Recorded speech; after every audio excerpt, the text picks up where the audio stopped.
Hello from Barbados. I am here for just a quick trip. And as I was sitting on the beach this morning reflecting, I had a thought and I wanted to share in case this is useful to someone out there. I turned 38 this summer, and it is clear to me that this has been the hardest decade of my life so far. I ended my 20s on a high. I wanted to visit 30 countries by 30 years old, and I did that right before my 30th birthday. My 20s was all about traveling, being a part time digital nomad, earning my master's degree, finding myself. I had a healthy family. I was super healthy. It was incredible. When I turned 30, I feel like I stepped into adulthood. Like it was adulting and it hit me like a truck. My 30s have given me the highest highs of my life and the lowest lows. So many of those lows are due to a toxic man who I met and who I thought was my person. I let him move into my house. We integrated our families. We were planning a future together. And when I was 3 months pregnant, I found out that this man had been cheating on me. I found the text messages in his phone. He had been cheating from the very beginning. I found out that he was like coaching his friends on how to cheat. And I discovered overall that he was not the person that he was pretending to be. It was really devastating. I also had a pretty serious health scare with the big C. Luckily, I just had to do some preventative measures and I'm all good now. I lost my mentor in this decade and a couple people that were really close to me.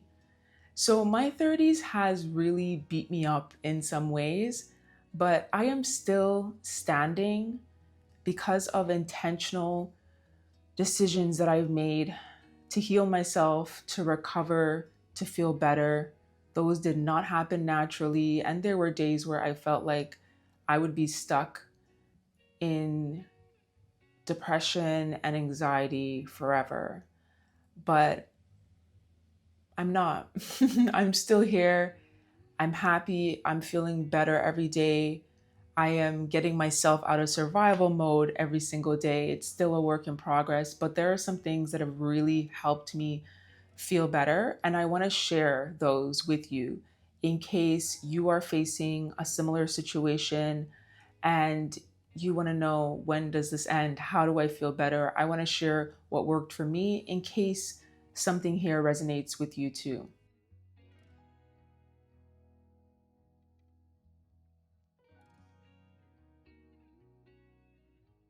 If you're new around here, I'm Latoya and welcome to my channel, friend. Today's video is definitely the most vulnerable and honest that I have been on the internet, period, ever. I don't typically go into too much detail about my personal life, but I just felt like I needed to share on this topic. Um, I'm drawing inspiration from all the women who have been insanely vulnerable and open on YouTube and whose videos I've drawn strength from at some point in my life. And I just want to share my story in case it also, hits the right person, even if it's just one person. The biggest trauma I've experienced in my life is such a common storyline for women. It's the man who comes into your life and is either living a double life or is cheating, and it seems like they've just come into your life to destroy it. And I could get over it much more easily if it was just me. I'm an adult. I can get over someone who cheats. That's life. But my anger, the rage that I had, and still do just a bit, be honest, is about what this man has done to my daughter. We now have a daughter. And because of his actions, she will never live in a house with both her parents. And that is, I think, what breaks my heart. I've recovered from his betrayal, but my heart still breaks for my daughter. But anyway, let's get into what has helped me lessen the rage, lessen the anger, and get my life back on track.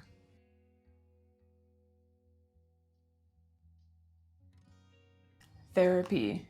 Therapy saved me. I was so afraid that after this, I would never trust anybody again, that I would just be angry at men.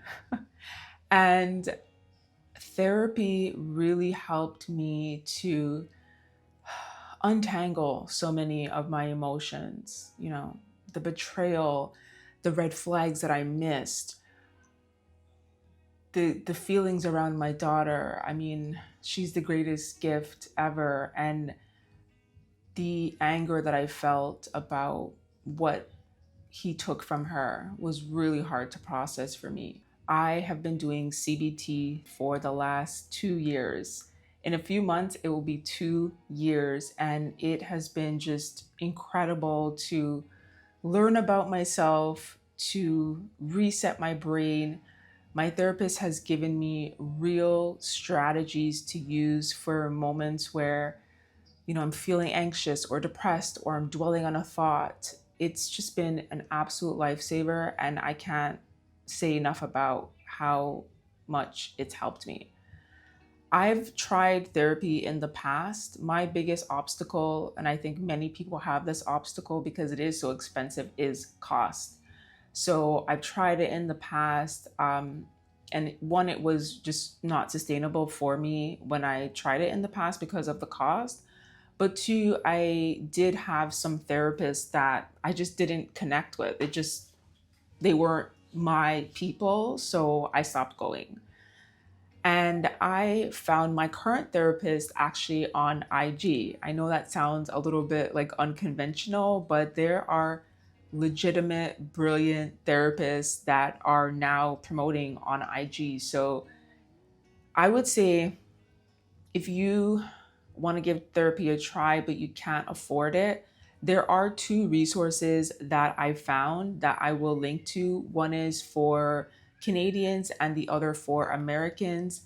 Both of these programs offer discounted sessions, I think $45 or so. And those two, that might be something that you could try if you're interested in therapy, but you can't afford $200 an hour.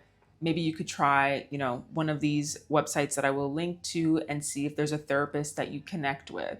This is a space for you, a space where you need to be completely honest and open. That's the only way that it works. So it's really important that you like your therapist and you feel comfortable with them.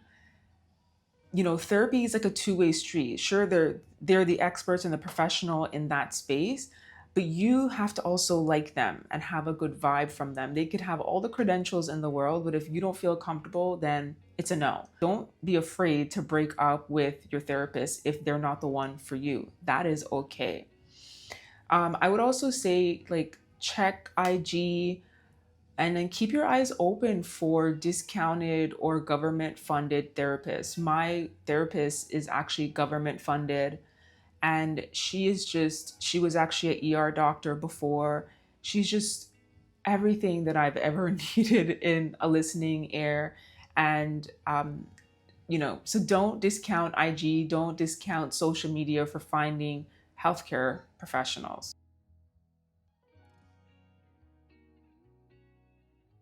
One of the ideas that I really wrestled with in therapy is this idea of forgiveness. I felt like I needed to forgive my ex. It just feels like that's an expectation, especially of women, that we forgive people who have hurt us. But I didn't want to forgive him, and I brought this up in quite a few sessions. It's like I have this feeling that I need to forgive him, but I don't want to, and I don't. And after a few sessions and working things out, I came to the conclusion that I don't need to forgive him. And I do not forgive him for coming in and having such a negative impact on my life and doing this to our beautiful daughter.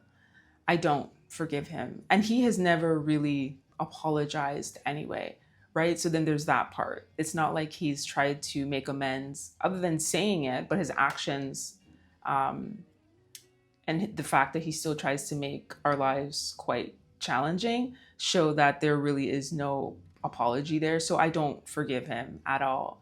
What I did realize in therapy, though, was that the forgiveness needed to be for me. And I remember the day that I realized that, and it just hit me. It was like, I need to forgive myself for missing the red flags. They were all there. When I look back, I'm like, literally, my friends were warning me that this person was a wolf in sheep's clothing. And I ignored them. I went into combat for him. I was like, no, he's a good person. And turns out he was everything they were saying. And so I needed to forgive myself for the mistakes that I made. And I had been so harsh with myself. Like, how could I have missed it? Like, what an idiot. But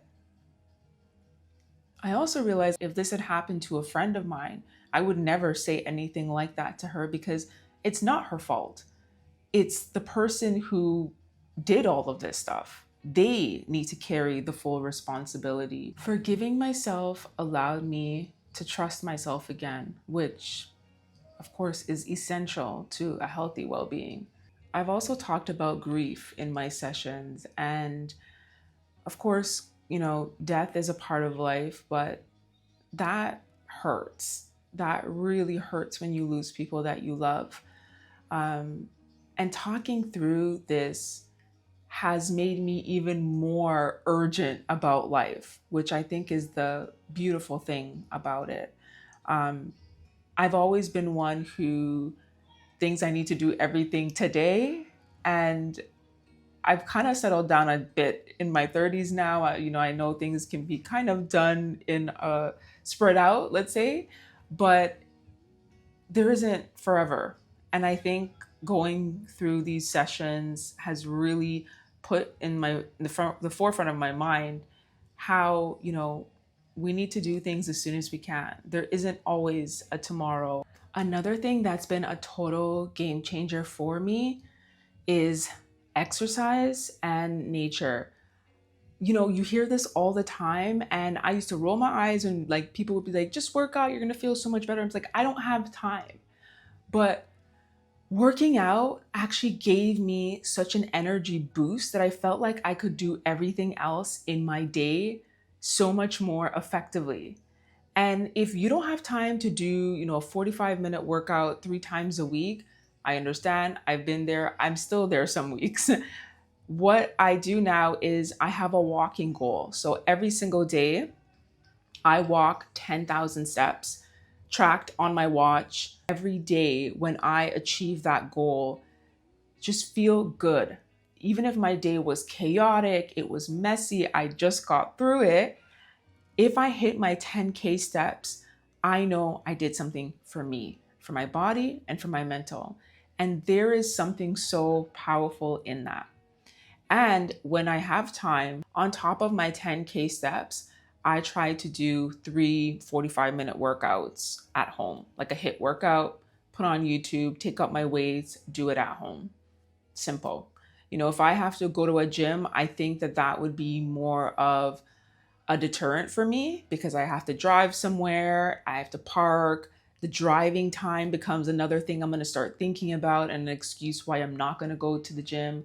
I do have a gym in my building, but I prefer to work out at home.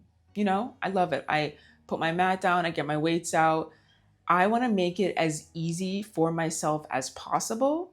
And so if it means buying some weights, which I did, I'm going to do that. Or there are other people that I know are really attracted to the social part of a gym. Going to the gym, you're motivated by seeing other people work out. So if that is your personality, then get that gym membership if it's your personality though. So you gotta really think and be honest with yourself. During COVID, I had a trainer. So we used to do online training together 3 times a week.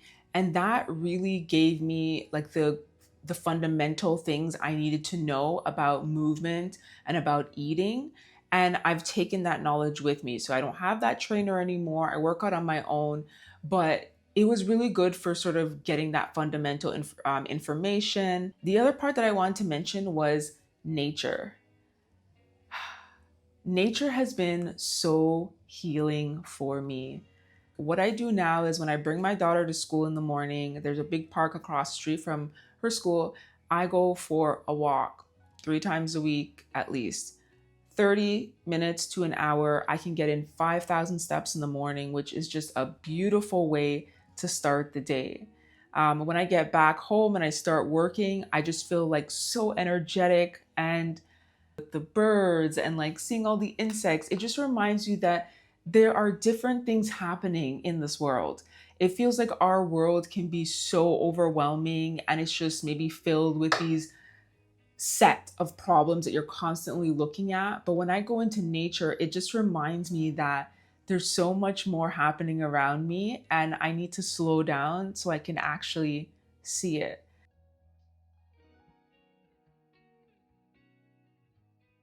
Books and reading have also been a really important part of my healing journey.